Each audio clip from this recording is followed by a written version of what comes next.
choke you down just like a pill.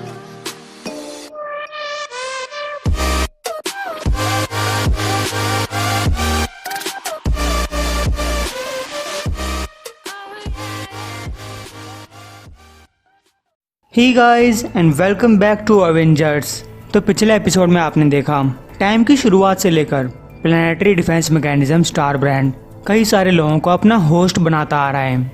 पिछले वाला star brand ghost rider के साथ लड़ता हुआ मारा गया और जब अवेंजर्स को पता चला कि अगले वाला स्टार ब्रांड स्पेस के अंदर तबाही मचा रहा है, तब उन्होंने स्टार ब्रांड के पीछे जाने की सोची। लेकिन जो कुछ उन्होंने सोचा था वैसा उनके साथ नहीं हो पाया। अब वो टीम शायर गैलेक्सी में फंसी हुई है। अवेंजर्स की टीम के आधे मेंबर्स एक खराब शिप के अंदर ब्रूड इन्फेक्टेड थोर के साथ मौजूद हैं। और गाइस, हो सकता है कि थोर को ब्रूड ने काट लिया हो और इसीलिए वो ऐसा बनता जा रहा है। और अवेंजर्स की बाकी आधी टीम रॉबी की हेल्थ चार्जर के अंदर सिल्वर सर्फर से बचकर भागने की कोशिश कर रही है। कुछ दिन पहले सिल्वर सर्फर, टेरेक्स और फायर लॉर्ड शायर प्रिजन गैलेक्सी में पहुंच चुके हैं। सिल्वर सर्फर कह रहा है, मेरे हैराल भाइयों, हम कॉस्मोस के दूर दराज इलाकों से सिर्फ एक ही काम करने के लिए यहाँ पे आए हैं। हमें अपने पीछे के झगड़ों को बुलाकर एक साथ काम करना चाहिए।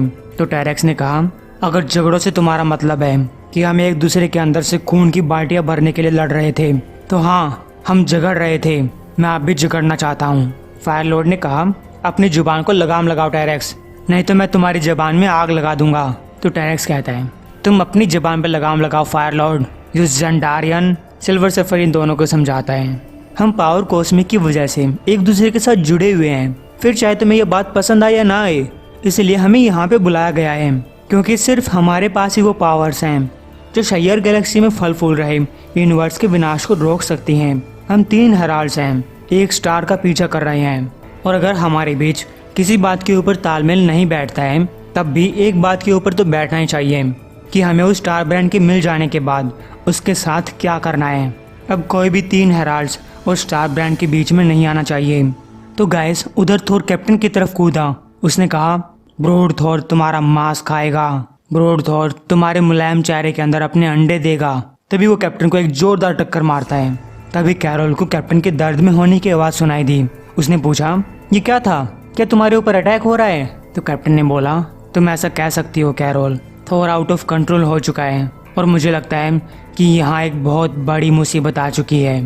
तो गाइस, तब कैप्टन ने वो किया जो इस सिचुएशन में मौजूद कोई भी इंसान करता। वो थोर के हैमर को उठाने की कोशिश करता है। थोर उसकी तरफ आ रहा है। उसने कहा, तुम मेरे हैमर को चुराने की कोशिश कर रहे हो। हैमर को ब्रूड ऑफ थंडर के अलावा कोई नहीं उठा सकता। कैप्टन ने सोचा, इसकी स्पीड पहले से स्लो है, इसकी बॉडी अब भी इन्फेक्शन से लड़ रही है, लेकिन अगर उसने अपने उरू मेटल वाले हाथ से मेरे ऊपर हमला किया तो मेरे शरीर की सारी हड्डियां टूट जाएंगी।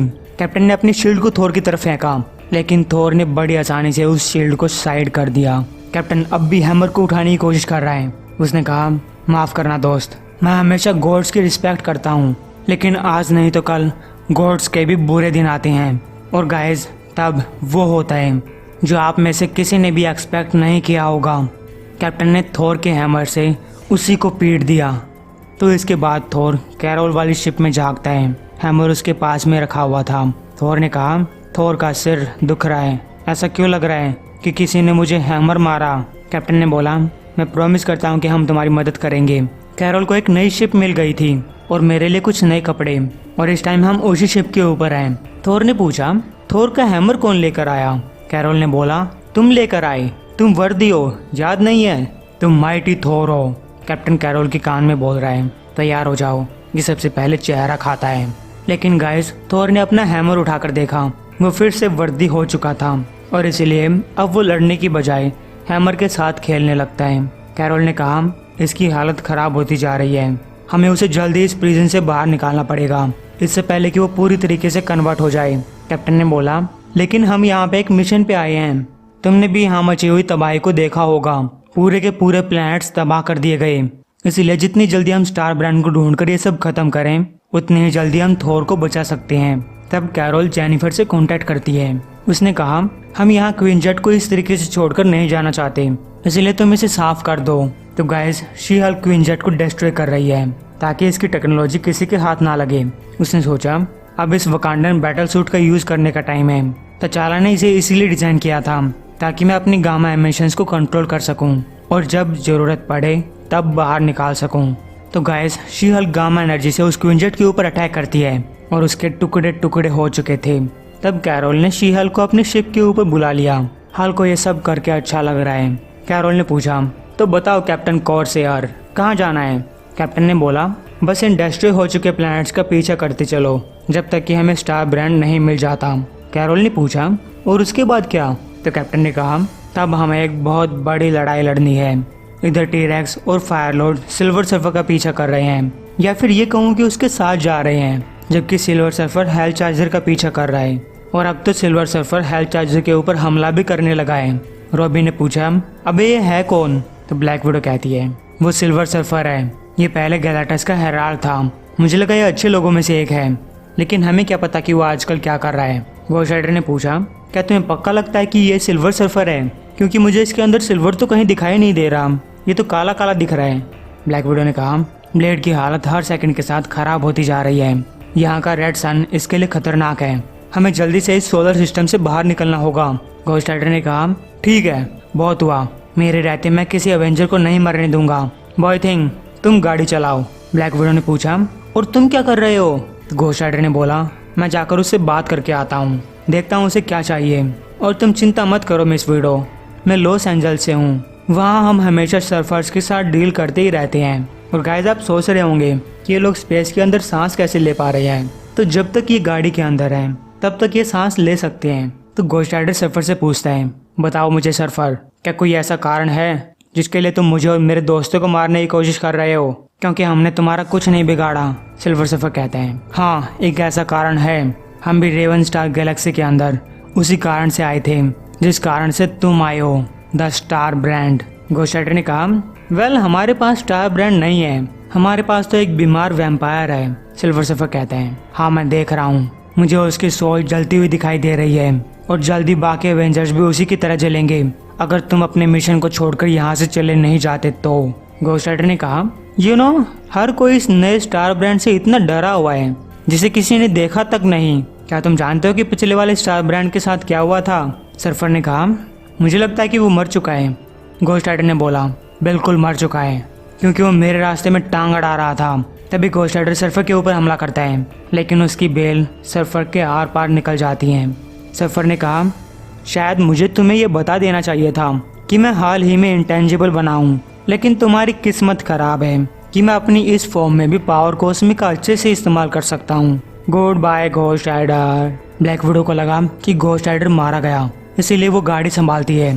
सिल्वर सर्फर अब भी उनका पीछा कर रहा है। उसने कहा, माफ करना अवेंजर्स, लेकिन मैं तुम लोगों को अपने मिशन के बीच में नहीं आने दे सकता। कई प्लैनेट्स की किस्मत दांव पे लगी है। तभी सर्फर ने देखा कि घोस्ट राइडर उसके सर्फ बोर्ड पे लटका हुआ है। उसने सोचा, ये कैसे हो सकता है, मेरा बोर्ड भी तो इंटेंजिबल है।